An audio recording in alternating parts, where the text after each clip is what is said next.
Frequency Podcast Network. Stories that matter, podcasts that resonate. Shortly after 6 p.m. local time Thursday, white smoke billowed from the Sistine Chapel chimney. Thousands of onlookers in St. Peter's Square cheered. Millions of people around the world watched. That white smoke, a signal that a new pope had been chosen after rounds of a highly secretive conclave, was in day 2.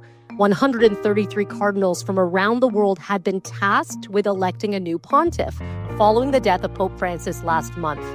An hour later, the new leader of the Roman Catholic Church stood full of emotion on the balcony of the St. Peter's Basilica, the honor bestowed on Cardinal Robert Prevost, now known as Pope Leo XIV, the first American pontiff.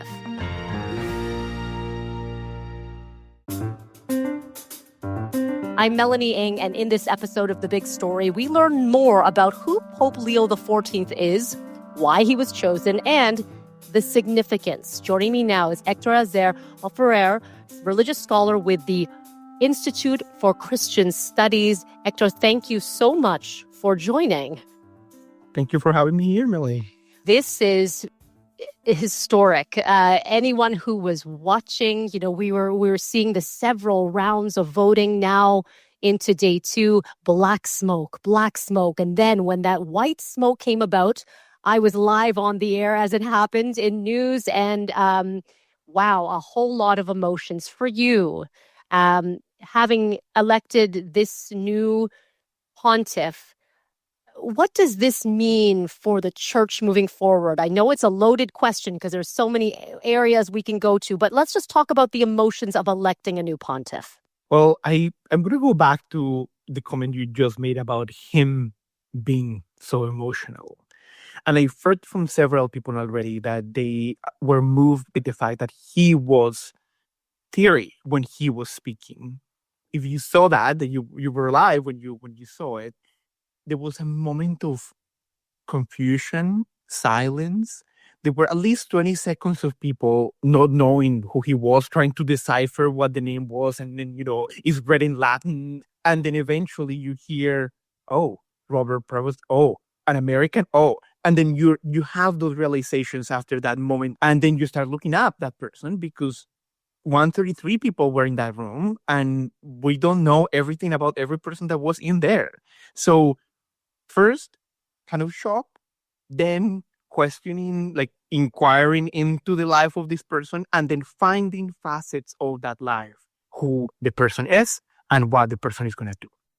Before we get into now Pope Leo XIV, let's backtrack ever so slightly into that voting process. So it went to, I believe, 3 rounds of voting. Yeah. It was kind of on par with what we had seen previously, day 2 of the conclave, which is what happened with Francis previously. So we've talked before, Héctor, and we thought maybe 2-3 days that this was going to be decided. Does it surprise you at all that it only took so many rounds, or was this was expected because there were already front runners, there were contenders that were seen as favorites? I don't think so. I think it was surprising to have a short time of the election because he was unknown to us. So our expectation was, if it's an unknown person, they need to get to know him over a couple of days at least. Francis' election was a 5-vote election. It was a day extra.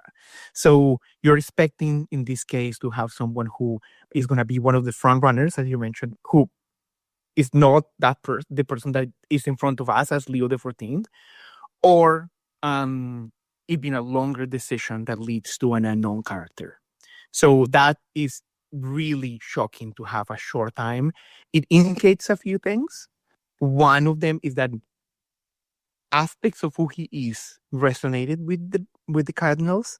That was clearly understood as something that they resonated with, that they wanted us to see in the chair of St. Peter's. The second thing is they knew him. We as a church as a church, didn't know him, but the cardinals did, because the office that he occupied before being elected pope was an office that was in charge of dealing with the bishops. Okay, so there was already this relationship. So again, unknown to many of us and those who are speculating from the outside, but on the inside, he would have been considered one of the, and I always put this in quotation marks, favorites as a potential successor to Pope Francis. One of the big shocking pieces for many people who are just reading the headlines are first American Pope. He was born in Chicago. He was a dual citizen. He did a lot of missionary work in Peru. What do you think this symbolizes to have the first American Pope? What does this mean on a global scale for the papacy? Well, let me push back first on that, because it's an American Pope who chose to be naturalized as Peruvian. That is significant, and people don't understand the significance of that when they only have one citizenship. I'm Colombian and I became a Canadian, and that moment is significant. You choose to become something else. You choose to be part of a community. In a sense, you're born part of a community. You have no choice about it. The community you choose is what dictates really who you are as a person in some ways, in some significant ways. So having him be an American that chooses to also be Peruvian is something to watch for. Second portion of it is definitely being American is significant. There is a tradition, and there is a lot of rumors around the Vatican not choosing an American cardinal because America has a lot of power, and the center of gravity of the church is Europe in a sense. That is all true, I think. There is a lot of that going through our minds as Catholics and people that study the phenomenon of church. But what is significant for us as bystanders in the process is the fact that America is going through a time of challenge and turmoil, and then gesture is indicating that the church is watching, that electing someone from America means that the church will understand really well what America is from within, even though he was not one of the kind of core cardinals of that cohort of American cardinals. There are 10 of them. There are many who are very notable, and we know about them because they are very boisterous figures like Cardinal Dolan. But he was a quiet cardinal who chose to leave and spend the majority of his time as a high cleric in Peru, serving the marginalized, because it wasn't only Peru, it was the margins of Peru. And that diocese, where he formed himself as a bishop, is the one that is informing now how he speaks to the world. So much so that he spoke in Spanish, not in English, when he was elected. I want to go back to, eyes were glued to televisions, and you saw that huge crowd in the square. His first words being, "Peace be with you all."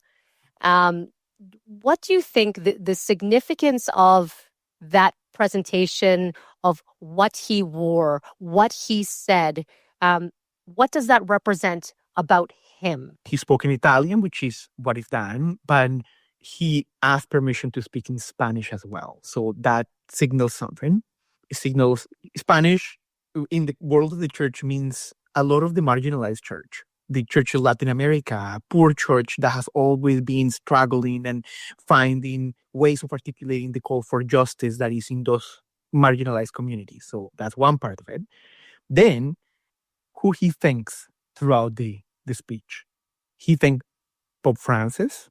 So that connects him to the legacy of Francis as a pope. That's a choice. He doesn't need to thank his predecessor. Number two, he thanked the people and the Diocese of Chiclayo, where he served in Peru. And number three, he really thanked the College of Cardinals. So the group that elected him. So it's about community. It's about having all perspectives being included. He himself is a bit of a mix of all of that. He is American, but his father is French descent. His mother is Spanish descent. And his life takes him to Peru. So the whole world is representing who he is in a sense. So we need to keep that in mind when seeing any gesture that he decides to do in public is connected to one of the aspects of who he is and what has informed him. Speaking about who he is, Pope Francis was considered a progressive pope on many issues. Where do you think Pope Leo will be when it comes to some of these same issues? Pope Leo is an interesting figure, not unlike Francis. Francis was progressive in some things, but he wasn't in others. But for the most part, it was the progressive agenda that we could see, because that came with changes that were significant for the church, and an institution that it takes so long for it to change because it's so large and because it's so ancient. In that case, having a pope that is probing and bringing about change is someone that you're always going to see as a progressive. Now, in the case of Leo XIV, we have someone who, in many of the key issues that Francis highlighted, he is very progressive. He wants to advocate for environmental justice, for social justice, marginalized people, in specifically in terms of refugees and immigration status.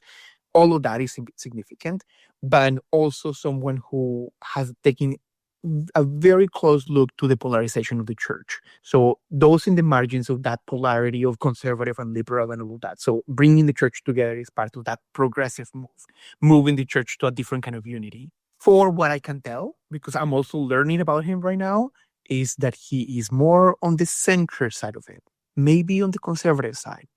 But at the same time, I want to think that his emphasis on the margins, on the oppressed, will shape how he responds to questions about sexual minorities, for example, or women.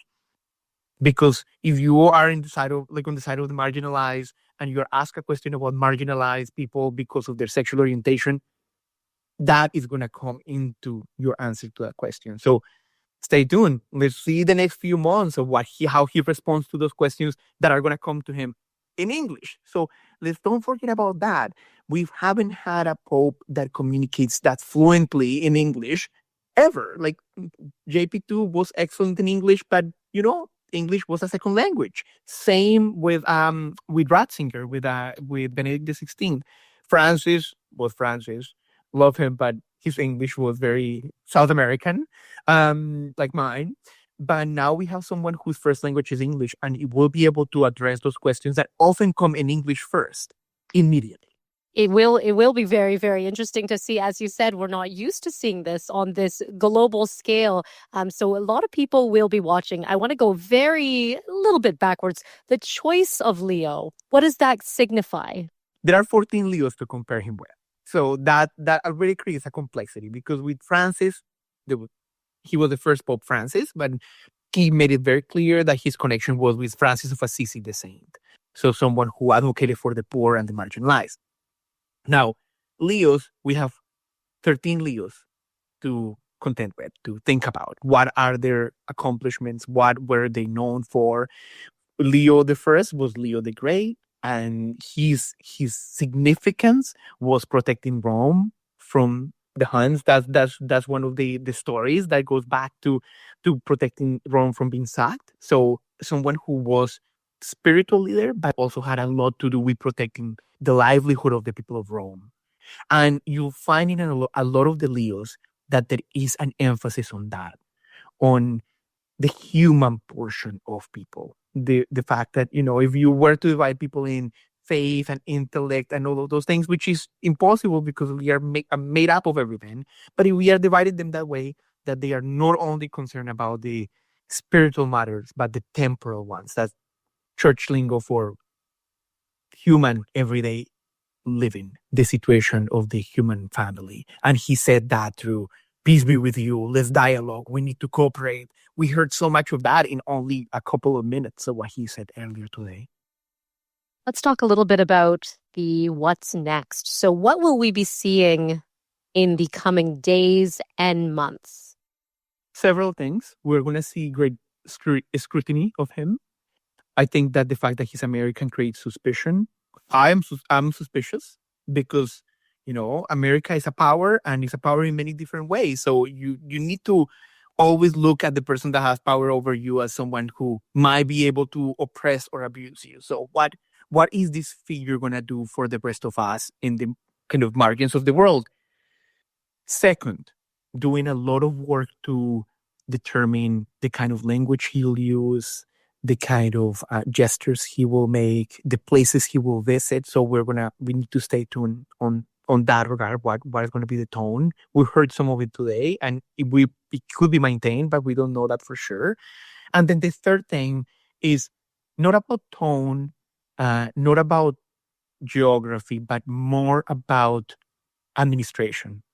It's going to have to manage an institution that has many problems.